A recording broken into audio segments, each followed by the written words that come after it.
আসসালামু আলাইকুম। শুরু করছি আমি তো ভালোবাসি তোকে পর্ব ৩৮। লিখেছেন সালমা চৌধুরী। আবির প্রজেক্টের কাজে অত্যাধিক ব্যস্ত। মোজাম্মেল খানের সাথে কাজের ব্যাপারে প্রতিনিয়ত কথা হয়, তবে ইদানিং আলী আহমদ খানের মন ভীষণ খারাপ। বাড়িতে কিংবা অফিসে কোথাও কারো সাথে বেশি কথা বলে না। তানভীর নিজের কাজের পাশাপাশি সময় পেলে মাঝে মধ্যে আবিরের অফিসে যায়। রাকিব আর রাসেলকে যতটা সম্ভব সহযোগিতা করে। বিগত ৭ বছরের ন্যায় বর্তমানে আবির ব্যতীত খানবাড়ির পরিবেশ ততটা নিস্তব্ধ নয়। ১.৫ বছরেও বেশি সময় আবির বাসায় থাকাতে সবার সঙ্গে সম্পর্ক বেশ মজবুত হয়েছে। আবির নিজের কাজ শেষ করে রুমে এসে ফ্রেশ হয়েই বাসায় কল দেয়।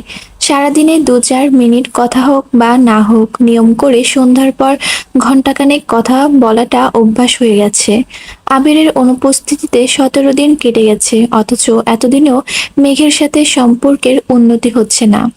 প্রথমে ৮-১০ দিনের মতো মেঘ আর কান্নাকাটি করে না, বরং প্রতিনিয়ত আবিরকে জ্বালানোর নতুন নতুন পরিকল্পনা করে। আবির কাজের ফাঁকে মেঘের এসব কর্মকাণ্ড দেখে একা একা হাসে।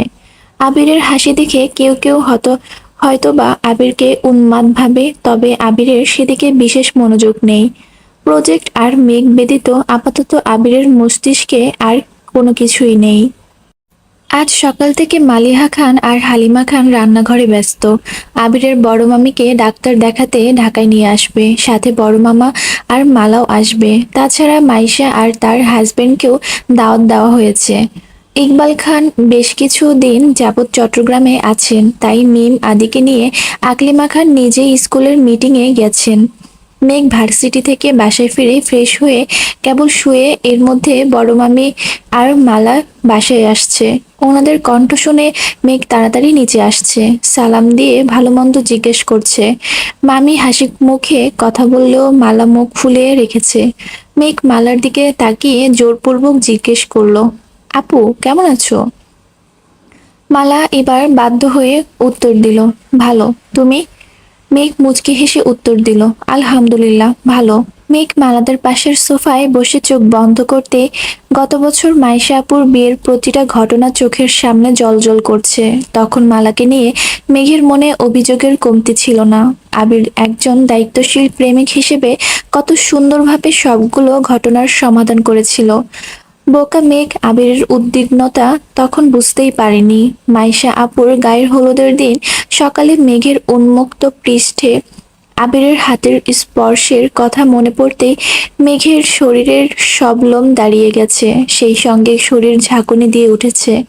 আবিরকে দেখার জন্য মনটা আনচান করছে। মেঘ চোখ মেলে দীর্ঘ নিঃশ্বাস ছাড়ল। মালা আর চোখে মেঘকে দেখছে। মেঘের পরনে একটা সাদামাটা থ্রি পিস, বেনুনি করা চুলগুলো কোমর ছড়িয়েছে, সামনের দিকে ছোট ছোট চুলে কপাল ঢেকে আছে। ক্লাসে যাওয়ার আগে দেয়া গোলাপি রঙের লিপস্টিক অল্প স্বল্প এখনো ঠোঁটে লেগে আছে। মালা অবাক চোখে কিছুক্ষণ তাকিয়ে মনে মনে ভাবছে, মেঘের মধ্যে স্পেশাল কি গুণ আছে যা আমার মধ্যে নেই? আমি কি তোমার প্রেমিকা হতে পারতাম না? এই বাড়ির বড় বউ হওয়ার জন্য আমি কি একবারও যোগ্য ছিলাম না? হালিমা খান রান্নাঘর থেকে উচ্চস্বরে ডাকলেন, এই মেঘ, তুইও কি মেহমান হয়ে গিয়েছিস? মেঘ তড়িঘড়ি করে উঠে রান্নাঘরে গেল। বড় মামা এখনো আসেনি। মাইশা আপু আর ওনার হাজবেন্ডকে নিয়ে আসবেন, তাই আপাতত মামি আর মালার জন্য শরবত করা হয়েছে।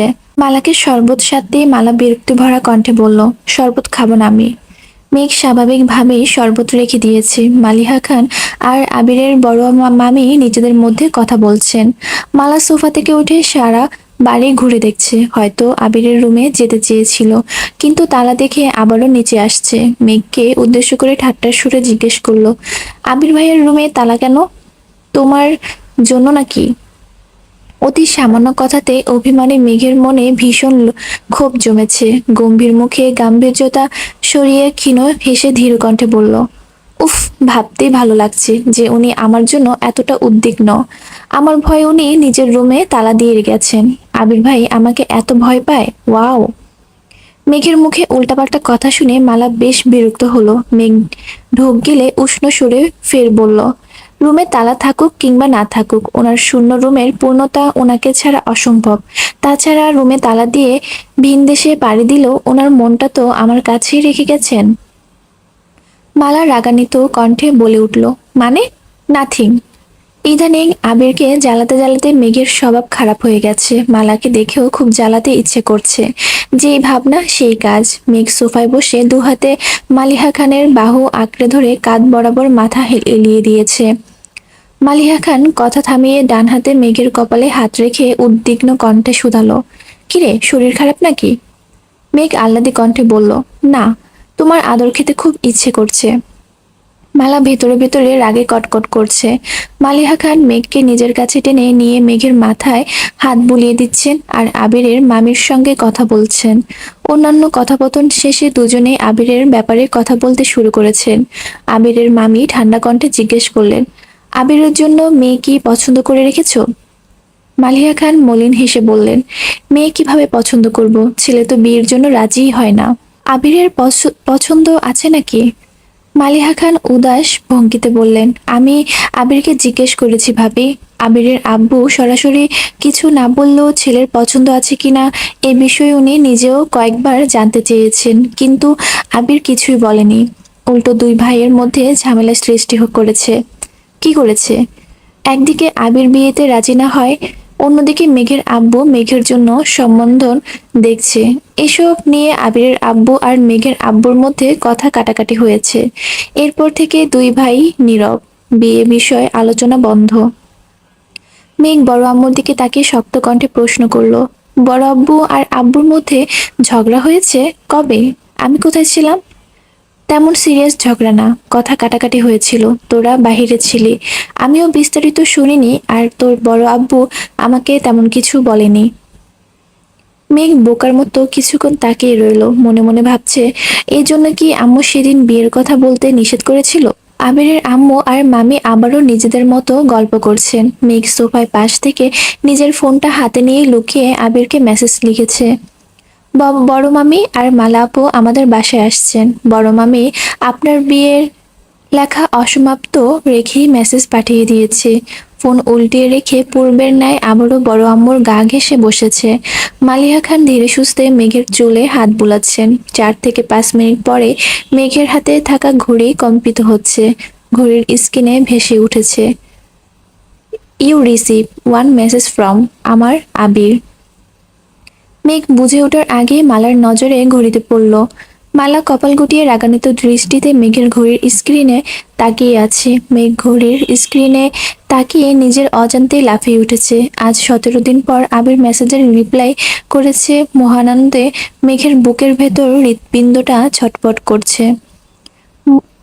খুশিতে চোখের কোণে পানি চলে এসেছে। প্রিয় মানুষটার নিজের হাতে কিনে পরিয়ে দেওয়া ঘড়িটাও আজ সেই মানুষটার নাম ভেসে ওঠায় মেঘের উজ্জ্বল মুখশ্রী আরো বেশি ঝলমল করছে। মেঘ ফোন হাতে নিয়ে এলোমেলো পায়ে সিঁড়ি পেরিয়ে নিজের রুমের দিকে ছুটছে। মালা নির্বাক চোখে মেঘকে দেখছে। মালিহা খান তপ্ত সুরে বললেন, আস্তে যা, পড়ে যাবি তো। আবিরের মামি কপাল গুটিয়ে চিন্তিত কণ্ঠে বললেন, মেঘের হঠাৎ কি হলো, এভাবে ছুটছে কেন?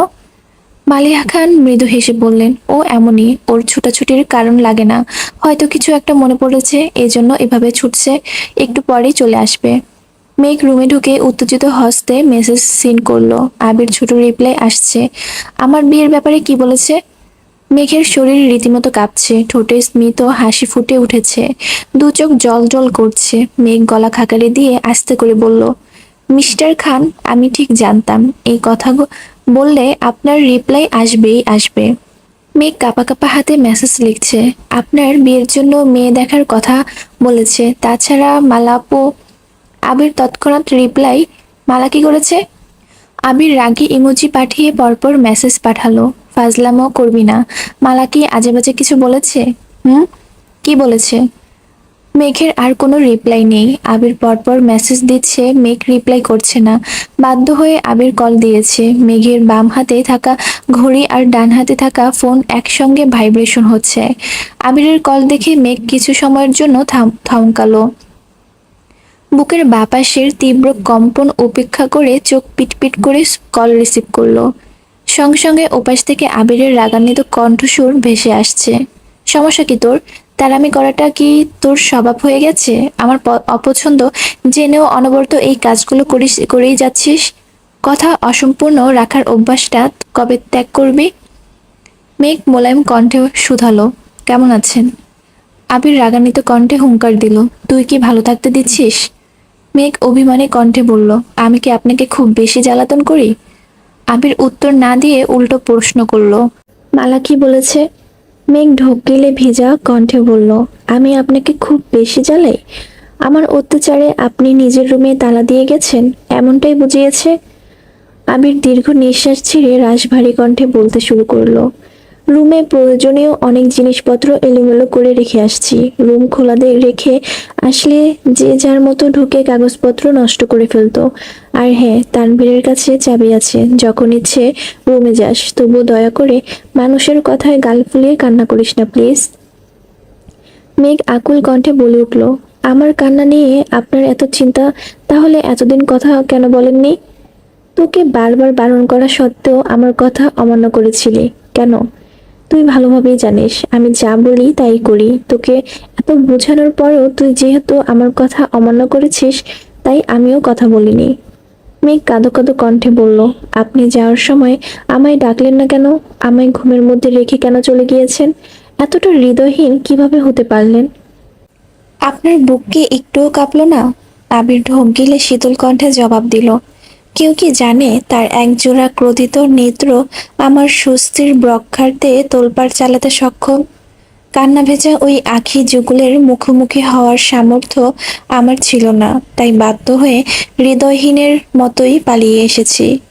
আবিরের ভেজা কণ্ঠস্বর কানে বাজতেই মেঘ নিজের চোখ মুছে আহ্লাদী কণ্ঠে বলে উঠল, কেউ কি জানে তার জন্য আমি কি পরিমাণ কান্না করেছি? কান্নারও পরিমাণ হয় বুঝি? তা কত বালতি পানি জমেছিল? মেঘ তড়িৎ বেগে জবাব দিল, 9 বালতি। আবির মলিন হেসে বলল, ইস, আর 1 বালতি হলে ভালো হতো। মেঘ আচমকা কান্না শুরু করেছে। আবির অতর্কিত প্রশ্ন করলো, এই কি হয়েছে, কান্না করছিস কেন? মেঘ কাঁদতে কাঁদতে অস্পষ্ট কণ্ঠে বলে উঠল, আপনি না বললেন আর 1 বালতি পানি জমালে ভালো হতো? আবির শক্ত কণ্ঠে ধমক দিল, এই বেলায় কথা মানতে উঠে পড়ে লাগিস, আর অন্য বেলায় কি হয়? মেঘ ভেজা চোখে ফিক করে হেসে উত্তর দিল, ভূতে পায়। আমারও তাই মনে হয়। বাসায় ফিরে আগে আপনার ভূতটাকে বিদায় করতে হবে। মামির শরীর কেমন? এখন আলহামদুলিল্লাহ ভালো, সিরিয়াস কোনো সমস্যা নেই। আপাতত ডাক্তার কিছু ঔষধ লিখে দিয়েছেন। আবির ঠান্ডা কণ্ঠে শুধালো, আপনার শরীর কেমন? মেঘের ঠোঁটে আবারও হাসি ফুটলো। আদুরে ভঙ্গিতে বলল, আলহামদুলিল্লাহ ভালো ছিল, তবে এখন খুব ভালো। সাবধানে থাকবেন। আর একটা কথা। জি, বলুন। মালা পর্যন্ত আমার নাম্বারটা যেন না পৌঁছায়। পৌঁছালে কি হবে? তেমন কিছু না। হোয়াটসঅ্যাপে দিনে কমপক্ষে 10-15 বার কল আসবে। আমি বসে বসে কল রিসিভ করব। প্রতিবার 1 ঘন্টা করে কথা বললে জাস্ট 10 থেকে 15 ঘন্টা কথা হবে। তারপর 8 ঘন্টা ঘুমাবো, আর 1 থেকে 2 ঘন্টা অন্যান্য কাজ করব। মেঘ দাঁতে দাঁত চেপে বিড়বিড় করে বলল, আর আমি পেঁয়াজ মরিচ দিয়ে আপনার কলিজা ভুনা করে এলাকার কুকুরগুলোকে খাওয়াবো। আবির নিঃশব্দে হেসে শুধালো, কিছু বলেছেন? মেঘ দাঁতে দাঁত চেপে রাগে সুরে জবাব দিল, বলছিলাম মাত্র 15 ঘন্টা কেন কথা বলবেন? বললে পুরো 24 ঘন্টাই কথা বলেন, ঠিক আছে? আবির এবার শব্দ করে হাসলো, পরপর উদ্বিগ্ন কণ্ঠে বলে উঠল, মনে হচ্ছে কিছু পড়তেছে। আমি এখানে থেকেও পুরো গন্ধ পাচ্ছি। কি পড়ছে? মেঘ রাগান্বিত কণ্ঠে জবাব দিল, আপনার নাক একটু বেশি অ্যাডভান্স। কলিজা ভুনা এখনো বসাইনি, ওয়েট, একটু পর বসাবো। জিভ দিয়ে ঠোঁট ভিজিয়ে আবির মৃদু সুরে বলল, ম্যাম, কলিজা ভুনায় মনে করে লবণ দিয়েন। মেঘ ফুঁস করে উঠল, আরো বেশি টেস্টি করতে একটু বিষও দিব নে। বলে মেঘ কল কেটে দিয়েছে। রাগে ফুসফুস করছে। আবিরের হাসি থামছেই না। হাসতে হাসতে বিছানায় হেলান দিয়ে বসেছে। আজ অফ ডে বলে আবিরের কাজের তেমন চাপ নেই। নিজেকে নিয়ন্ত্রণ করে খানিক বাদে আবারও মেঘকে কল দিল। কল বাজতে বাজতে শেষ পর্যায়ে মেঘ কল রিসিভ করলো। সঙ্গে সঙ্গে আবির মোলায়েম কণ্ঠে বলল, ম্যাম। মেঘ নিশ্চুপ। আবির আদুরে কণ্ঠে আবারও ডাকলো, ম্যাম। আবিরের কণ্ঠ আদরের ডাক শুনে মেঘের বুকের ভেতরের ধুকপুকানি বেড়ে গেছে। মন খারাপ, রাগ, অভিমান, খারাপ লাগা মুহূর্তে সব উধাও। অনুভূতিদের পাশ কাটিয়ে মেঘ কাট কাট গলায় প্রশ্ন করলো, কিছু বলবেন? হুম, বলুন। বলছিলাম রান্নার টেস্ট বাড়াতে বিষটা ব্যবহার না করলে হয় না? বিষ ব্যবহার করলে কি হবে? না মানে কেউ লবণ চেক করতে গেলে তো সারে সর্বনাশ হয়ে যাবে। মেঘ রাগে ফুঁসতে ফুঁসতে বলল, আপনি এসব বলতে আবারও কল দিয়েছেন? রাখছি আমি। আবির তড়িৎ বেগে ডাকলো, শোনো। আবিরের মুখে তুমি সম্বোধন শোনা মাত্রই মেঘের দু চোখ প্রশস্ত হয়ে গেছে। মুহূর্তেই শ্বাস থেমে গেছে। হতভম্ব মেঘের মস্তিষ্কে অনুভূতিদের তোলপাড় চলছে। চোখের পাতায় জলজল করছে আবিরের হাস্যজ্জ্বল আদলখানা। দূর দূর করে কাঁপছে বুক, চোখে মুখে রাগের রেশ মাত্র নেই।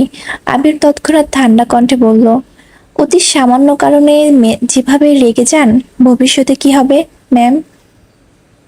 মেঘ চোখ কুঁচকে জানতে চাইল, কি হবে? সদা আশঙ্কাজনক পরিস্থিতিতে থাকতে হবে।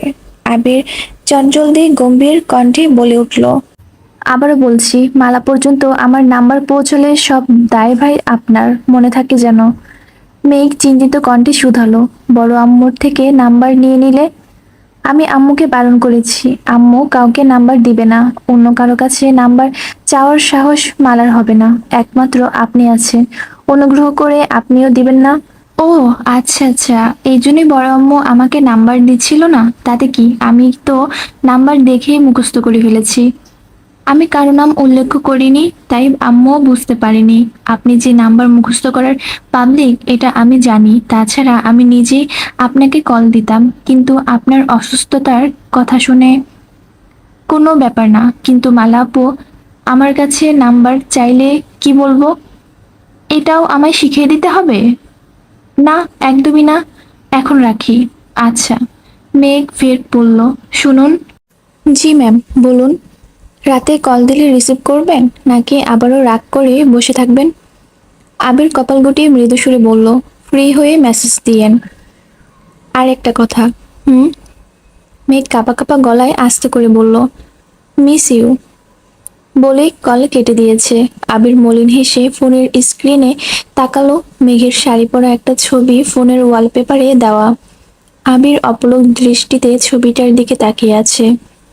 কথা শেষ করে মেঘ আবারও নিচে নামলো। ততক্ষণে মাইশারা চলে আসছে। মাইশাকে দেখে মেঘ ছুটে গেল। মাইশা হালকা রঙের একটা জামদানি শাড়ি পরে এসেছে। 4 মাসের অন্তঃসত্ত্বা হওয়ায় আগের থেকেও বেশ কিউট লাগছে। মেঘ আপুকে ভালোভাবে পরখ করে আহ্লাদি কণ্ঠে বলল, ভাইয়া, আপু, ভাগ্না অথবা ভাগ্নির সর্বপ্রথম আমি কোলে নিতে চাই। আজের পরে আমি এখনো কোনো ছোট বাবুর কাছ থেকে দেখিনি, আমাকে জানাবেন প্লিজ। মাইশা আর তার হাজবেন্ড একসঙ্গে হেসে উঠল। ভাইয়া বললেন, ইনশাল্লাহ, বাবুকে প্রথমেই তোমার কোলেই দিব। ইনশাল্লাহ। মাইশারা সারাদিন শেষে বিকেল দিকে বাসার উদ্দেশ্যে রওনা দিয়েছে। মামা মামিরাও বাড়িতে চলে যাবেন। আলী আহমদ খান আর মোজাম্মেল খান অফিসে থাকলেও দুপুরে বাসায় এসে সবার সঙ্গে খাওয়া দাওয়া করছেন। যাওয়ার আগে আগে মালা হঠাৎ মেঘকে ডেকে শক্ত কণ্ঠে বলল, আবির ভাইয়ার নাম্বারটা দাও তো। মেঘ কপাল গুটিয়ে গম্ভীর কণ্ঠে বলল, ওনার নাম্বার দিয়ে আপনি কি করবেন? কথা বলবো।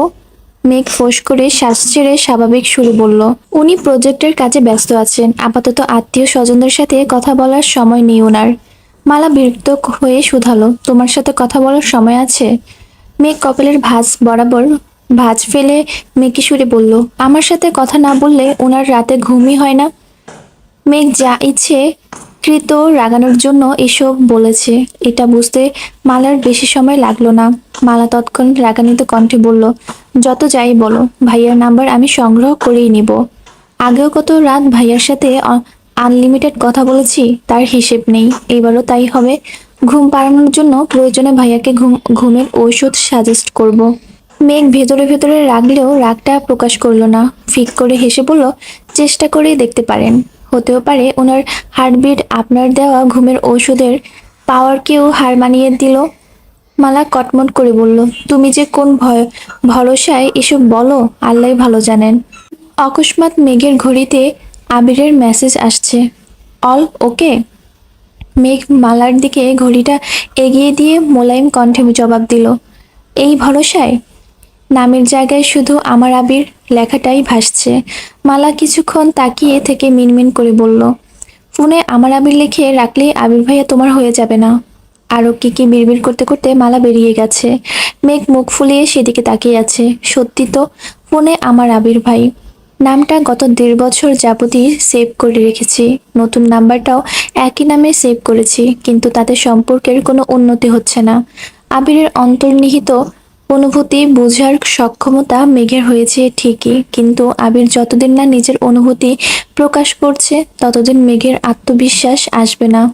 জোর গলায় নিজেকে যতই আবিরের প্রেমিকা বলুক না কেন, দিন শেষে এটাই সত্যি, আবির তাকে কোনো প্রকার প্রতিশ্রুতি দেয়নি।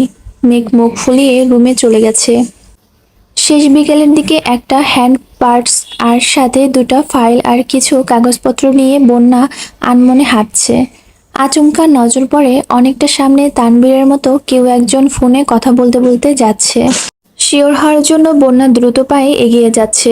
ছেলেদের হাঁটার স্বাভাবিক গতির সাথে মেয়েদের দৌড়ের গতি মোটামুটি সমান ধরা যায়। রাস্তার দৌড়াতে পারছে না, তবে যথাসাধ্য দ্রুত হেঁটে তানবীরের বেশ কাছাকাছি চলে এসেছে। পেছন থেকে 2-4 বার ডেকেছেও, কিন্তু সেই ডাক তানবীরের কর্ণকুহরে পৌঁছায়নি। বন্যা এবার থেমে শ্বাস টেনে উচ্চস্বরে ডাকলো, ওই ভিলেন। মেয়েলি কণ্ঠস্বর কানে বাজতেই তানভীর উদ্দেশ্যহীনভাবে পেছনে ঘুরল। বন্যাকে দেখেই থমকে দাঁড়ালো। ভ্রু কুঁচকে কল কেটে কপটি রাগী সুরে জানতে চাইল, কোন দিক থেকে ভিলেন মনে হয় আমায়? কখন থেকে ডাকছিলাম, আপনি শুনছিলেনই না, তাই বাধ্য হয়ে ডাকলাম। হঠাৎ আমাকে ডাকার কারণ? এমনি। আপনার বাইক কোথায়? একটা ছোট ভাই নিয়ে গেছে। কেন? এমনি। জিজ্ঞেস করতে পারি না? তানভীর মলিন হাসল, কিছু একটা ভেবে গম্ভীর কণ্ঠে বলল, সন্ধ্যা হয়ে যাচ্ছে, বাসায় চলে যেও, আসছি। তানভীরের এমন ব্যবহারে আগামাথাও বন্যা বুঝল না। কিছুক্ষণ ভাবার পর হঠাৎ পূর্বের ঘটনাগুলো মনে পড়ল। বন্যা সহসা ডাকলো, এই যে। তানভীর ঘাড় ঘুরিয়ে বিমূঢ় দৃষ্টিতে বন্যার দিকে তাকালো। বন্যার মুখের মায়াবী হাসিতেই তানভীরের হৃদয় দূর দূর কাঁপছে। তানভীর উত্তর না দিয়ে খানিক ভ্রু নাচালো। বন্যা একগালে হেসে বলল, ঝালমুড়ি খাবেন? তানভীরের তাৎক্ষণিক উত্তর, না। তাহলে ফুচকা? না। চটপটি? না। চা? না। বন্যা এবার খানিক রেগে গেছে, চোখের পাতা ঝাপটে আনমনেই বলে উঠল, তাহলে কি সিগারেট খাবেন? তানভীর প্রশস্ত নেত্রে বন্যার দিকে তাকে শক্ত কণ্ঠে শুধালো, কি বললে? বন্যা উত্তর না দিয়ে অন্য পাশে তাকিয়ে লজ্জায় আর আতঙ্কে নিজের মুখ চেপে ধরেছে। নিজের প্রতি অতিষ্ঠ হয়ে ঘন ঘন নিঃশ্বাস ছাড়ছে। তানভীর স্তব্ধ হয়ে তাকিয়ে আছে। বন্যাকে আপাদমস্তক দেখে মুচকি হেসে বলল, সিগারেট খেতে পারি যদি তুমি আমার সঙ্গে খাও। অপ্রত্যাশিত কথায় বন্যা শ্যাট করে তানভীরের অভিমুখে তাকালো। চোখ স্বাভাবিকের তুলনায় বেশ বড় আকার ধারণ করেছে, গলা শুকিয়ে কাঠ হয়ে গেছে। বেসামাল পরিস্থিতি সামলে বন্যা দৃঢ় কণ্ঠে শুধালো, ছি, আপনি সিগারেট খান? তুমি খাওয়াতে চাচ্ছ, তাহলে আমার খেতে সমস্যা কোথায়? বন্যা মাথা নিচু করে জড়সড় হয়ে বলল, মুখ ফসকে বেরিয়ে গেছে, সরি। এতদিন মানুষকে মুখ ফুসকে অনেক কিছুই বলতে শুনেছি, আজ প্রথমবার কোনো মেয়ে মুখ ফুসকে সিগারেট অফার করছে। বিষয়টা বেশ ইন্টারেস্টিং। চলো, সামনে থেকে 2টা সিগারেট নিচ্ছে। বন্যা আতঙ্কিত কণ্ঠে চেঁচিয়ে উঠল, না, আমি যাব না। বন্যার চেঁচানোর শব্দে তানভীর আঁতকে উঠে বুকে হাত রেখে আশেপাশে তাকিয়ে ঠান্ডা কণ্ঠে বলল, যেভাবে চিৎকার করছো মানুষ তো অনেক কিছু ভাববে। বন্যা আস্তে করে বলল, যার যা খুশি ভাবুক, আমি সিগারেট খাবো না। তানভীর সশব্দে হেসে বলল, ঠিক আছে, এবারের মতো ছেড়ে দিলাম। এরপর মুখ ফুসকে সিগারেট কথা বললে সত্যি সত্যি টেস্ট করাবো। এগুলো ঠিক না, আপনি এসব করতে পারেন না। বারে, ডাক বা ভিলেন আর কিছু বললেই ন্যায় অন্যায় জ্ঞান দিবা, তা তো মানব না। বন্যা বিরক্তি কণ্ঠে বলল, দেখুন, আমি আপনাকে ট্রিট দিতে ডেকেছিলাম, আপনি ইচ্ছাকৃত আমার সাথে এমন ব্যবহার করছেন। তানভীর শুকনো নেত্রে তাকিয়ে দৃঢ় কণ্ঠে শুধালো, আমি আবার কি করলাম? যাই অফার করছি শুধু নাই করে যাচ্ছেন। আমার সাথে চলাচল যার অস্বস্তি বোধ হয়, আমাকে যার অসহ্য লাগে, আমি আর তার থেকে দূরত্ব বজায় রেখে চলার চেষ্টা করি। বন্যা উদ্বিগ্ন কণ্ঠে শুধালো, আমি কি একবারও বলেছি আপনাকে অসহ্য লাগে, নাকি বলেছি আপনি আমার অস্বস্তির কারণ? তানভীর স্থির দৃষ্টিতে কিছুক্ষণ তাকিয়ে অকস্মাৎ হেসে বলল, চলো। কোথায়? বাহ, ট্রিট না দিবা বললা?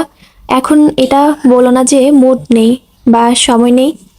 বন্যা ঠিক এই কথাটাই বলতে চেয়েছিল, মুখের কথাটা গিলে শান্ত সুরে বলল, কি খাবেন? ঝালমুড়ি, ফুচকা, চটপটি, এনিথিং।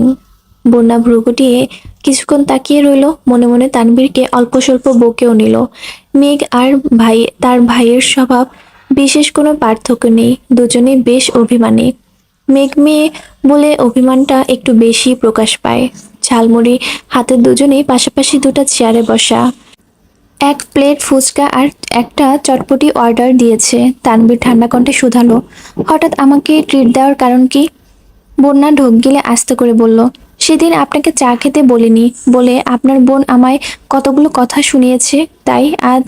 তানভীর ভ্রুগুটিয়ে ধীরকণ্ঠে জানতে চাইল, বনু তোমায় কথা শুনিয়েছে? কি বলেছে?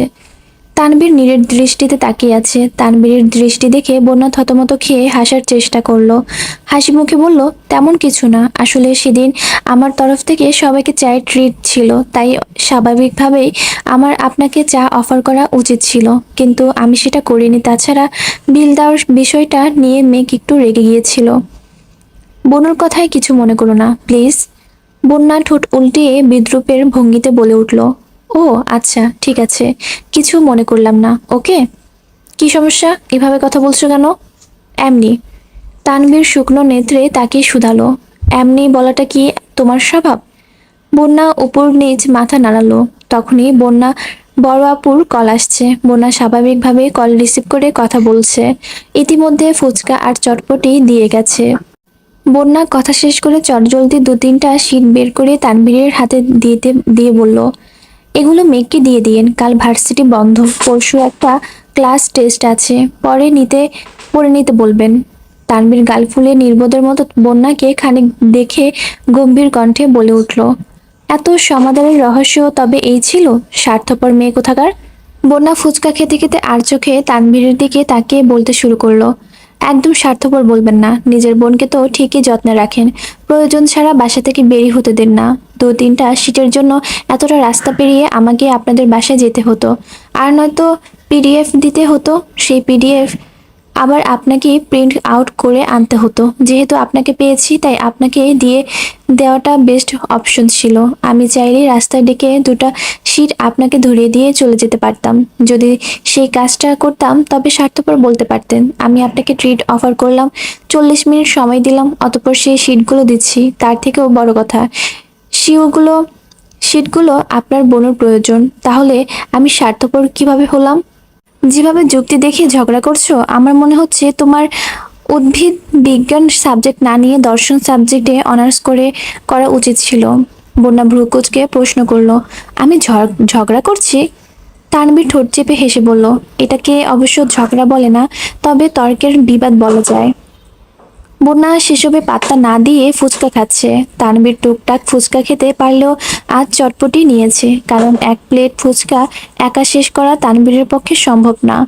মেঘদের সাথে বের হলে মেঘ, মিম আর আদি থেকে অল্প কয়টা খায়, আজ আগেভাগেই চটপটি বেছে নিয়েছে। বন্যা ফুচকা শেষ করে উঠতে উঠতে বলল, আপনাদের জন্য একটা পার্সেল নিয়ে বিলটা দিয়ে আসছি, আপনি বসুন। তানভীর তৎক্ষণাৎ বলে উঠল, বিলটা আমি দেই? বন্যা রাগে রাগে মুখ করে তাকাতেই তানভীর ঢোক গিলে শান্ত কণ্ঠে বলল, ঠিক আছে, আমি বসছি, বিলটা তুমিই দিয়ে আসো। বন্যা মুচকি হেসে চলে গেছে। বিল দিয়ে এসে তানভীরের হাতের শিটগুলো আবারও দেখে নিল।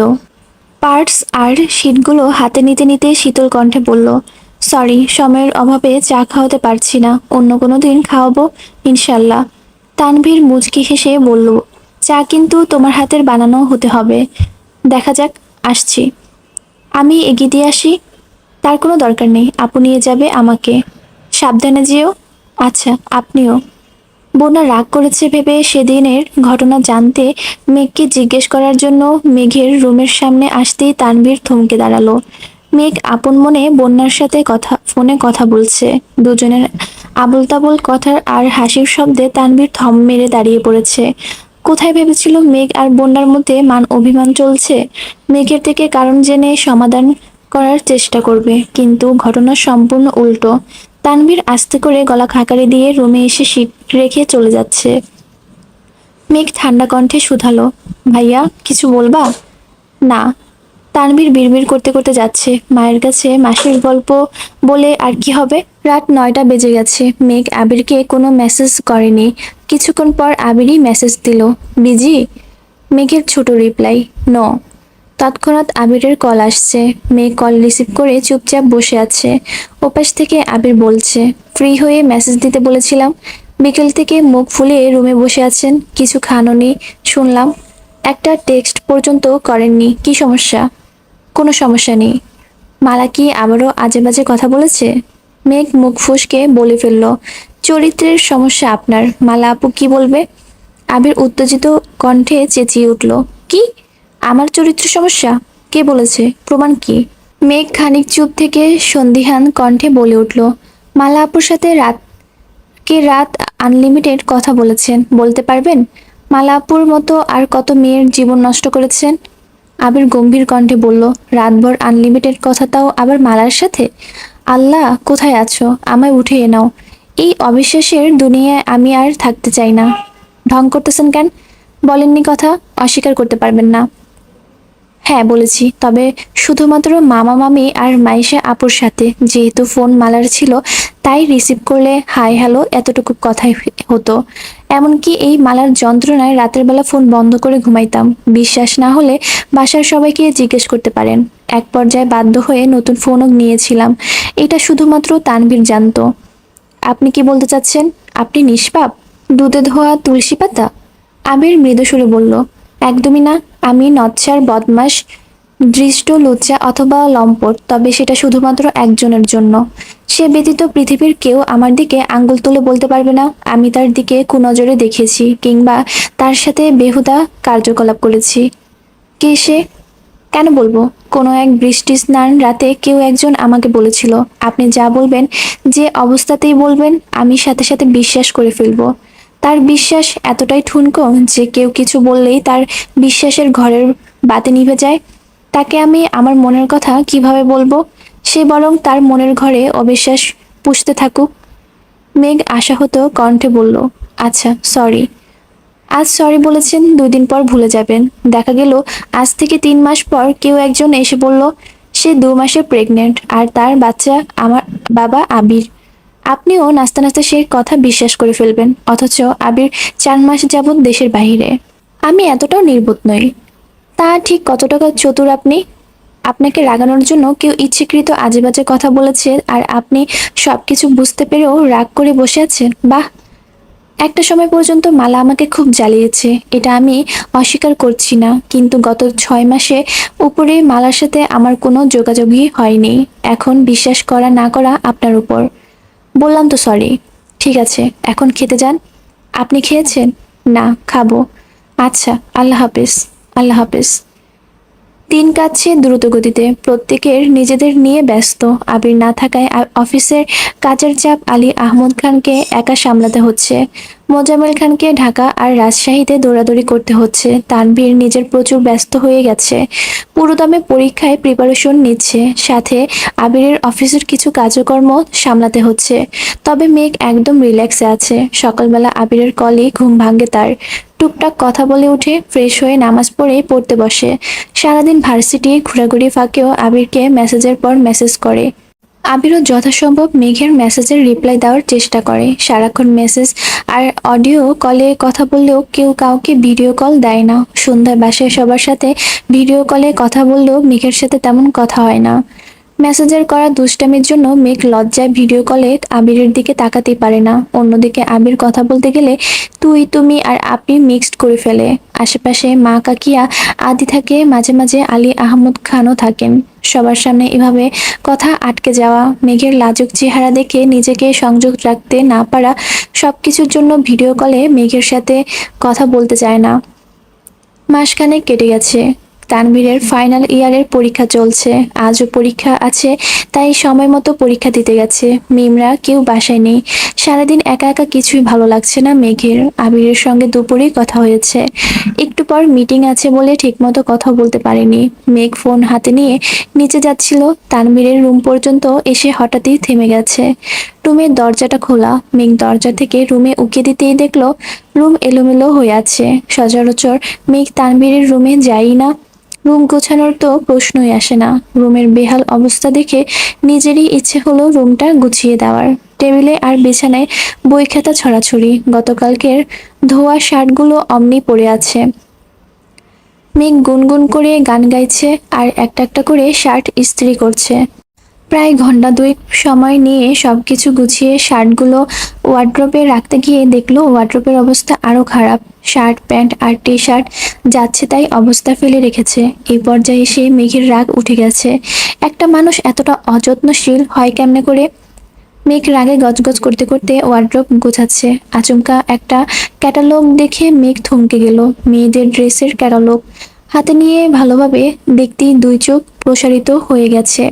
মেঘ সঙ্গে সঙ্গে নিজের ফোন বের করে ছবি গোছাতে খুঁজতে লাগলো, কিন্তু এত এত ছবির ভিড়ে কাঙ্ক্ষিত ছবি খুঁজে পেল না। তাই ক্যাটালগটা একপাশে রেখে দ্রুত জামা কাপড় গোছাতে শুরু করলো। কোনো রকমে সব গুছিয়ে ক্যাটালগ আর ফোন নিয়ে নিজের রুমে ছুটলো। ফ্রেশ হয়ে 15 মিনিটের মধ্যে রেডি হয়ে বাসা থেকে বেরিয়ে গেছে। হালিমা খান ঘুমাচ্ছিলেন, তাই মালিহা খানকে আপাতত বলে বেরিয়েছেন। রিক্সা নিয়ে সরাসরি বন্যাদের বাসায় আসছে। বন্যাদের বাসায়ও তেমন কেউ নেই। আপু আর আঙ্কেল অফিসে, বন্যার ভাইও খেলতে বেরিয়েছে। অনেকক্ষণ দরজায় ডাকার পর বন্যা আম্মু এসে দরজা খুলে দিয়েছে। মেঘ সালাম দিয়ে ভালো মন্দ জিজ্ঞেস করেই বন্যার রুমের দিকে ছুটলো। বন্যা বেঘোরে ঘুমাচ্ছে। পরপর দুবার ডাকতেই বন্যার ঘুম ভেঙেছে। মেঘকে দেখে বন্যা এক লাফে শোয়া থেকে উঠে বসেছে। কথা নেই বার্তা নেই, হুট করে বাসায় চলে আসছে। এটা যেন অবিশ্বাস্য ঘটনা। বন্যা থতমত খেয়ে জিজ্ঞেস করলো, তুই হঠাৎ আমাদের বাসায়? তোকে দেখতে মন চাচ্ছিল তাই আসছি। সকালই না দেখা হলো, তাতে কি হয়েছে? আসতে পারি না? এখন কি চলে যাব? এই না না, আমি এমনি বললাম, কল দিয়ে জানালি না হুট করে আসছিস তো তার জন্য। তোর ভাই জানে? না, ভাইয়া পরীক্ষা দিতে গেছে। আচ্ছা শোন, তোর ঈদের ড্রেসটা একটু বের কর তো, যেটা গিফট পাইছিলি। কেন? দেখবো একটু। ওই ড্রেস দেখতে বাসে আসছিস? বললেই ছবি পাঠিয়ে দিতাম। তুই বড্ড বেশি কথা বলিস, চুপচাপ ড্রেস বের করে দে। বন্যা উঠে ওয়ার্ড্রোব থেকে ড্রেস বের করে মেঘের হাতে দিয়ে ওয়াশরুমে চলে গেছে। মেঘ পকেট থেকে ড্রেসটা বের করতে করতে বন্যা এসে শান্ত কণ্ঠে শুধালো, কি হয়েছে বলবি? মেঘ কপট রাগে সুরে বলল, আমার জন্য শ্যামাই আর বরফি নিয়ে আয়। আছে কিনা জানি না, না থাকলে বানিয়ে নিয়ে আসবি, যা এখন। মেঘের এমন আচরণে মানে বুঝলো না বন্যা, তবুও মেঘের কথা মতো বরফি আনতে নিচে চলে গেল। গতকাল বিকেলে আপুর আর বন্যা মিলে শ্যামাই আর বরফি বানিয়েছিল। সকালে যে সেখানে থেকে কয়েকটা মেঘের জন্য নিয়েছিল, কিন্তু মিষ্টি আর মিনহাজ দেখে ফেলায় মেঘের ভাগ থেকে ওদেরকে ভাগ দিতে হয়েছিল। এদিকে মেঘ ড্রেসটা বিছানার উপর ছড়িয়ে রেখে ব্যাগ থেকে সেই ক্যাটালগটা বের করে ভালোভাবে পরখ করতে লাগলো। ক্যাটালগ আর ড্রেস কালার ব্যতীত বিন্দুমাত্র পার্থক্য নেই। মেঘের ঠোঁট জুড়ে মুচকি হাসি, দীর্ঘ নিঃশ্বাস ছেড়ে স্পষ্ট সুরে বলল, ওহ আচ্ছা, বড়লোক বাপের ছেলেটা তবে আমার একমাত্র ভাই তানভীর খান ছিল, তাই না? আমার চোখ ফাঁকি দিয়ে আমার বেস্ট ফ্রেন্ডকে গিফট পাঠানো, দাঁড়াও দেখাচ্ছি। মেঘ ক্যাটালগ ব্যাগে রেখে ড্রেসটা ভাঁজ করে করছে আর একা একাই বিড়বিড় করছে। এর মধ্যে বন্যা বরফি আর পিঠা নিয়ে আসছে। বন্যাকে দেখে মেঘ চুপ হয়ে গেছে। বন্যা ড্রেস ওয়ার্ড্রোবে রাখতে রাখতে বলল, তোর কি হয়েছে আজ? উত্তর না দিয়ে মেঘ প্রশ্ন করলো, এই ড্রেসের মালিকের সন্ধান সন্ধান পেয়েছিলি? না, সন্ধান পেলে তোকে অবশ্যই জানাতাম। মেঘ খাচ্ছে আর আনমনে হাবিজাবি ভাবছে। বন্যা একা একাই কথা বলছে, কিন্তু সেসব কথা মেঘের মস্তিষ্কে ঢুকছে না। বন্যার আম্মু ডাকছে শুনে বন্যা আবারও নিচে গেল। মেঘের মস্তিষ্কে দ্বিধাদ্বন্দ্বের আনাগোনা চলছে। এই ড্রেস তানভীর পাঠিয়েছে, এটা 100% শিওর। বন্যার প্রতি কেয়ার দেখে মেঘের আগেও সন্দেহ হয়েছিল, তবে আজ মোটামুটি নিশ্চিত হয়ে গেছে। কিন্তু বন্যার মন কি চলছে এখনো বোঝা যাচ্ছে না। এর মধ্যে আবির কল দিয়েছে। মেঘ কল রিসিভ করে উত্তেজিত কণ্ঠে বলল, আসসালামু আলাইকুম। ওয়ালাইকুম আসসালাম, কি ব্যাপার, কোথায় আপনি? বোনাদের বাসায় আসছি। কেন? গুরুত্বপূর্ণ কাজ ছিল। কি কাজ বলা যাবে? আপনি জানেন? এতটুকু বলতেই বন্যা রুমে এসেছে। মেঘ কথাটা গিলে স্বাভাবিক কণ্ঠে বলল, আপনার মিটিং শেষ? কি বলতে চাইছিলেন? কিছু না, এখন রাখছি, পরে কথা বলবো। মেঘ কল কাটতেই বন্যা চাপা সুরে বলল, আজ একটা আপনি নেই বলে কেউ ফোন দিয়ে খোঁজও নেয় না। আমাদের বাসায় ছিল 20 মিনিট হয়নি, এর মধ্যে ফোন দিয়ে ফেলেছে। এত প্রেম? মেঘ মেকি সুরে বলল, আমি তোর মতো অনুভূতি চাপিয়ে রাখতে পারি না। তুই কাউকে পছন্দ করলে বল, আপনার ব্যবস্থা না হয় আমিই করে দিব। আমার পছন্দের কেউ নেই, এমনি মজা করলাম তোর সাথে। সত্যি কেউ নেই? বন্যা সন্দেহের দৃষ্টিতে তাকিয়ে রাগে সুরে বলল, থাকলে কি তোকে বলতাম না? কি জানি, নাও বলতে পারিস। তোর আজ হয়েছে কি বলবি তো আমাকে? তেরা তেরা কথা কেন বলছিস? কিছু হয়নি। বন্যা আর মেঘের আরো কিছুক্ষণ আলাপ আলাপ আলোচনা চলল। মেঘ আজ তেমন কিছু বলতেই পারছে না। বন্যাকে ভাবে বানানোর চিন্তা একান্তই মেঘের ছিল, কিন্তু তানভীর বন্যাকে পছন্দ করে এটা ভেবেই মেঘ আশ্চর্য হচ্ছে। তার থেকেও বড় কষ্ট এটাই যে তানভীর আজ পর্যন্ত মেঘকে একটাবার বলার প্রয়োজনও মনে করেনি। তানভীর পরীক্ষা শেষে বাসায় ফিরে মেঘকে না পেয়ে সঙ্গে সঙ্গে কল দিয়েছে। মেঘ ওয়াশরুমে ছিল, তাই বন্যা কল রিসিভ করেছে। তানভীর উদ্বিগ্ন কণ্ঠে শুধালো, কোথায় তুই? মেঘ আমাদের বাসায় আসছে। বন্যার কণ্ঠ শুনে তানভীর গলা ঝেড়ে বলল, আশেপাশে বনু থাকলে ফোনটা দাও। আপনার বনু আশেপাশে থাকলে নিশ্চয়ই আমি ফোনটা রিসিভ করতাম না। মেঘ ওয়াশরুমে। ও, বের হলে আমাকে কল দিতে বলো। বন্যা পরীক্ষার কথা জিজ্ঞেস করতে যাবে তার মধ্যে কল কেটে দিয়েছে। মেঘ আসতেই বন্যা জানিয়েছে। মেঘ কল দিতে গিয়ে খেয়াল করলো ফোন ব্যালেন্স শেষ। ততক্ষণে বন্যা নাস্তার প্লেটগুলো নিয়ে নিচে চলে গেছে। বন্যার ফোনের লক মেঘের জানা আছে। মেঘ স্বাভাবিকভাবেই বন্যার ফোন থেকে হাতে নিয়ে লক খুলে তানভীরের নাম্বার লিখতে শুরু করলো। 5-6 ডিজিট লিখতে ভিলেন নামে সেভ করা তানভীরের নাম্বার ভেসে আসছে। মেঘ ভাবলিস চোখে চেয়ে আছে। হাসবে নাকি রাগ করবে সেটাও বুঝতে পারছে না। ভাইয়ের প্রতি অতিরিক্ত ভালোবাসায় রাগটা প্রকাশ পেল। বন্যার রুমে আসতেই মেঘ বাজখাই কণ্ঠে বলে উঠল, ভাইয়ার নাম্বার ভিলেন দিয়ে সেভ করেছিস কেন? এমনি। আমার ভাই তোর সাথে কি এমন করেছে? কিছুই করেনি। তো তো কি আবার মন চাইছে তাই এই নামেই সেভ করেছি। মেঘ আনমনে কিছু ভেবে শক্ত কণ্ঠে শুধালো, আমার ভাইকে কি তোর সহ্য হয় না? ভাইয়ার আচরণে বিরক্ত? ভাইয়া কি তোর সাথে আজে বাজে ব্যবহার করেছে? মেঘ প্রশ্নের পিঠে প্রশ্ন করাতে বন্যা কুঞ্চিত ভ্রুযুগল আরো বেশি কুঞ্চিত হলো। কিয়ৎক্ষণ চুপ থেকে বন্যা সুগভীর কণ্ঠে বলল, তোর ভাইকে সহ্য না হবার মতো কোনো কারণই নেই। আর না উনি আমার সাথে বাজে ব্যবহার করেছেন। সেদিন একটা মুভি দেখেছিলাম, নায়ককে ভিলেন বলে ডাকে। নায়কটা তোর ভাইয়ের মতো দেখতে, তার জন্য এই নামে সেভ করেছিলাম। ফোন দে, ডিলিট করে দিচ্ছি। মেঘের ঠোঁট জুড়ে বিশ্বজয় হাসি ফুটল। চক্ষু পল্লব ঝাপটে হাস্যজ্জ্বল মুখে অবিশ্বাস্য কণ্ঠে বলে উঠল, নো প্রবলেম বেবি। ভালোবেসে দিয়েছো যখন পাল্টাতে হবে না। আমার ভাই ভিলেন রূপী নায়ক হলে আমার কোনো আপত্তি নেই। বন্যা চাপা সুরে বলল, আমি এত কিছু ভেবে দিইনি, মাথায় আসছে এমনি দিয়েছি। ভালোবাসা আবার কোথা থেকে আসলো? মেঘ নির্বিকার ভঙ্গিতে শুধালো, তুই আমার ভাইকে ভালোবাসিস না? আচমকা মেঘের এমন প্রশ্নে বন্যা কেঁপে উঠল। পূর্ণ মনোযোগে মেঘের অভিমুখে তাকালো। কোনো উত্তর দিতে পারছে না। শরীর জুড়ে অজানা শিহরণ, মস্তিষ্কের প্রতিটা নিউরনে তোলপাড় চলছে। দাঁতে দাঁত পিষে নিজেকে নিয়ন্ত্রণ করার চেষ্টা করছে। আগেও আগে হলে মুখের উপর বলে দিত, না, ভালোবাসি না। আজ চাইলে এই দুটা শব্দ বলতে পারছে না। মনে হচ্ছে কেউ মুখ চেপে ধরে আছে, বুকের ভেতর পিন ব্যথা হচ্ছে। মেঘ স্থির দৃষ্টিতে তাকিয়ে চোখের পাতা পিটপিট করছে। ঠোঁটে মৃদু হাসি লেগে আছে। বন্যা কাচুমাচু করে বলে উঠল, আমি ওনাকে নিয়ে এমন কিছু ভাবি না। মেঘ ঠোঁট চেপে হাসি থামিয়ে কিছুটা গম্ভীর কণ্ঠে বলল, তাহলে কাকে নিয়ে ভাবো সোনা? গলির মোড়ের মোকলেস মিয়াকে নিয়ে? মোকলেস মিয়া আবার কে? মনে নেই সেদিন যে বলল ব্যাটার তোমাকে ভালোবাসে, বিয়ে করতে চায়? হোয়াট? কি? বন্যা মুখ ফুলিয়ে শ্বাস ছেড়ে বলল, ফাজলামো করছিস? তুইও তো আমার ভাইয়ের জীবন নিয়ে ফাজলামো করছিস। মানে? কিছু না, ভাইয়াকে কল দিচ্ছি, চুপ কর। বন্যার ফোন থেকে কল দেওয়ার তানভীর রিসিভ করে ধীর কণ্ঠে বলল, বলো। ভাইয়া, আমি মেঘ। হ্যাঁ বল। তোমার কি মন খারাপ? পরীক্ষা ভালো হয়নি? হয়েছে মোটামুটি। তুই যে আম্মুকে না বলে চলে গেলি, আম্মু টেনশন করছিল। বড় আম্মুকে বলে এসেছি। বড় আম্মু বলেনি? বড় আম্মু বাসায় ছিল না। আম্মু কল দিয়েছে, তুই নাকি রিসিভ করিসনি। আমি ভাবছি আম্মু বকা দিতে কল দিয়েছে, তাই রিসিভ করিনি। বাসা কখন আসবি?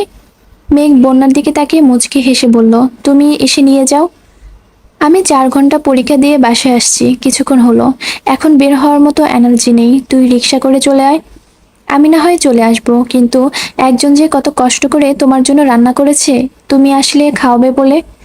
বন্যার তড়িৎ বেগে মেঘের মুখ চেপে ধরেছে। তানভীর ভ্রু কুঁচকে প্রশ্ন করলো, কে? মেঘ বন্যার হাত সরিয়ে আস্তে করে বলল, বন্যা।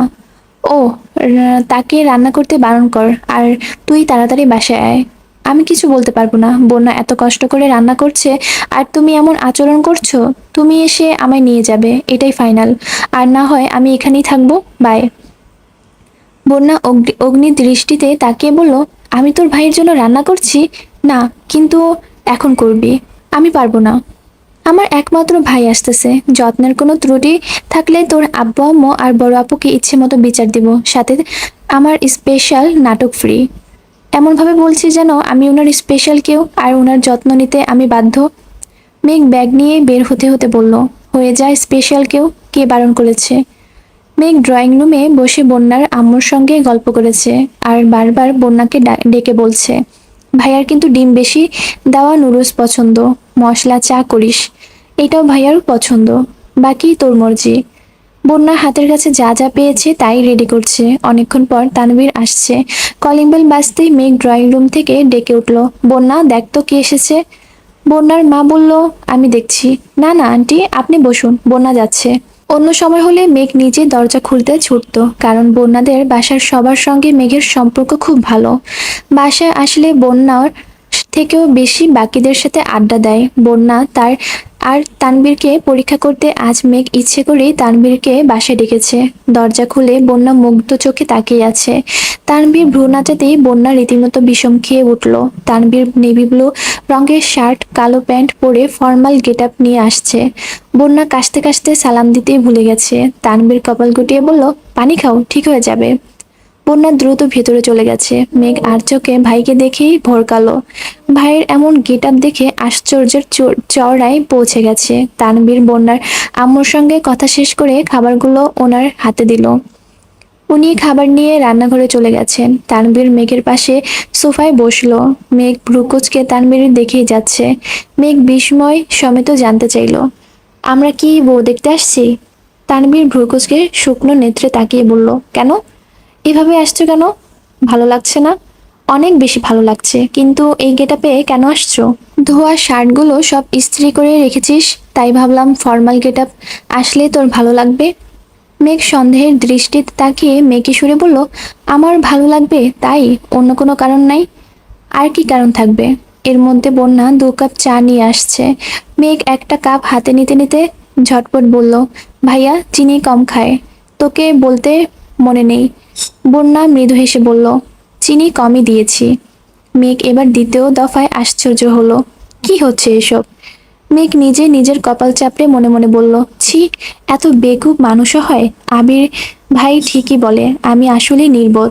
আমি তাদের মেলানোর জন্য ঝড় তুফানের সঙ্গে যুদ্ধ করছি, এদিকে তারা অলরেডি মনে মনে দুজনের প্রেমে হাবুডুবু খাচ্ছে। বাহ, অসাধারণ। তানভীর চা খাচ্ছে। বন্যা রান্নাঘরের দরজা থেকে নিপুণ দৃষ্টিতে তানভীরকে দেখছে। ফর্মাল ড্রেসে সব ছেলেদের অন্যরকম সুন্দর লাগে।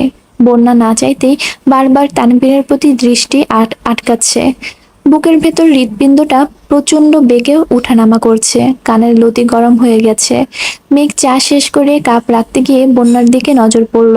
মেঘ মনে মনে বিড়বিড় করলো, আর একবার বলিস শুধু আমার ভাইকে ভালোবাসিস না, এমন মাইর দিব কাঁদতে কাঁদতে বলবি I love you Tanvir. Tanvir তাকাতেই বন্যার সঙ্গে সঙ্গে চোখাচোখি হলো। বন্যা থতমত খেয়ে চোখ নামিয়ে সরে গেছে। তানবীর আর চোখে চেয়ে ঠোঁটের কোণে মৃদু হাসি ফোটালো। মেঘ সারাবেলা বন্যা আর তানবীরের কর্মকাণ্ড দেখলো, আর একা একাই বিড়বিড় করলো, খাওয়া দাওয়া শেষে আন্টির থেকে বিদায় নিয়ে মেঘ আর তানভীর বেরিয়ে পড়েছে। বন্যাও পেছন পেছন যাচ্ছে। তানভীর কিছুটা সামনে গিয়ে হঠাৎ থমকে দাঁড়ালো, পিছন ফিরে সরাসরি বন্যার দিকে নীরের দৃষ্টিতে তাকিয়ে প্রশ্ন করলো, তখন আমার দিকে এভাবে তাকিয়েছিলে কেন? কই তাকায়নি তো। বন্যার গলার সুর কাঁপছে, চোখ মুখে দেখেই বোঝা যাচ্ছে যে মিথ্যে বলছে। বন্যা চোখ নামিয়ে নিয়েছে। তানভীর জানতে চাইলো, আমি কি দেখতে এতই খারাপ? তাকাতেও ইচ্ছে হয় না?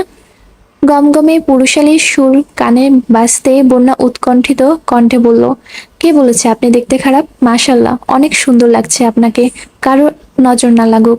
কথাটা বলেই বন্যা নিজের মুখ চেপে ধরেছে। বাতাসে উড়তে থাকা বন্যার চুলগুলো চোখ মুখ ঢেকে দিচ্ছে। তানভীরের হৃদয় অদ্ভুত অনুভূতি কাজ করছে। বন্যার চোখ বন্ধ, মুখ থেকে চুল সরাতে তানভীর হাত বাড়ালো। পিছন থেকে মেঘের ডাকে তানভীরের ঘোর কাটলো। তানভীর হাত নামিয়ে আস্তে করে বলল, নিজের হাতে চা করে খাওয়ানোর জন্য অনেক ধন্যবাদ, আসছি। মেঘের সামনে আসতেই মেঘ ভ্রু নাচিয়ে শুধালো, বাসা যাওয়ার ইচ্ছে নেই? চল। অন্য সময় হলে তানভীর দুটা কথা শোনাতো বা একটু রাগ হলেও দেখাতো। আজ কোনো রিয়েকশন নেই দেখে মেঘ হাঁ হয়ে তাকিয়ে আছে। গাড়িতে বসেও এক দৃষ্টিতে তানভীরকে পরখ করছে।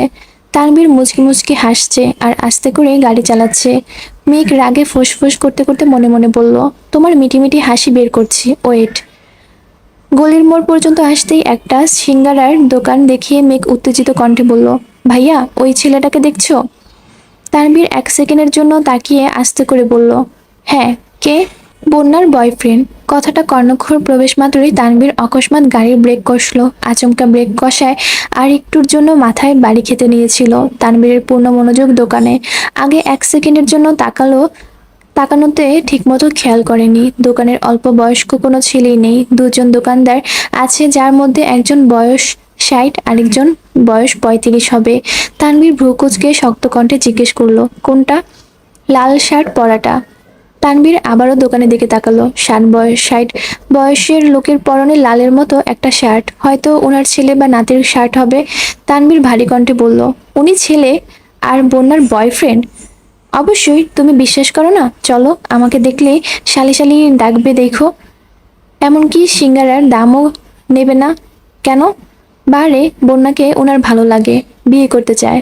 আমি বন্যার বেস্ট ফ্রেন্ড শুনে আমাকেও ফ্রিতে সিঙ্গারা খাইয়েছে। ওনার নাম মোকলেস মিয়া, বয়স 67। ওনার 2 বউ আর 6 ছেলে মেয়ে আছে। তানভীর মেঘের দিকে আশ্চর্য নয়নে তাকিয়ে শুধালো, এত কিছু তুই কিভাবে জানিস? জানি বেষ্টু আমার, আমি জানবো না তো কে জানবে বলো। এখন চলো বিয়ের ঘটকালি টাস করে আসি। ভাইয়া যদি এসব কর্মকাণ্ডের কথা জানতে পারে তাহলে তোর খবরই আছে। রাস্তায় ঘুরে তুই মোকলেস মিয়ার বিয়ার ঘটকালি করিস। মেয়ে কাঁদো কাঁদো মুখে বলল, আমার বেষ্টুর বিয়ে হোক, তুমি কি চাও না? তাই বলে উনি? ওনার চোখে বন্যার প্রতি ভালোবাসা দেখেছি আমি। তানভীর গাড়ি স্টার্ট দিতে দিতে বিড়বিড় করলো, বন্যার প্রতি কারো চোখে ভালোবাসা উতলে পড়লে সেই চোখই কানা করে ফেলবো। মেঘ বলে উঠল, বিড়বিড় করে কি বলল? কিছু না। বন্যার বিয়েতে আমি কিন্তু লেহেঙ্গা পরবো, আর লেহেঙ্গাটা তুমি কিনে দিবা।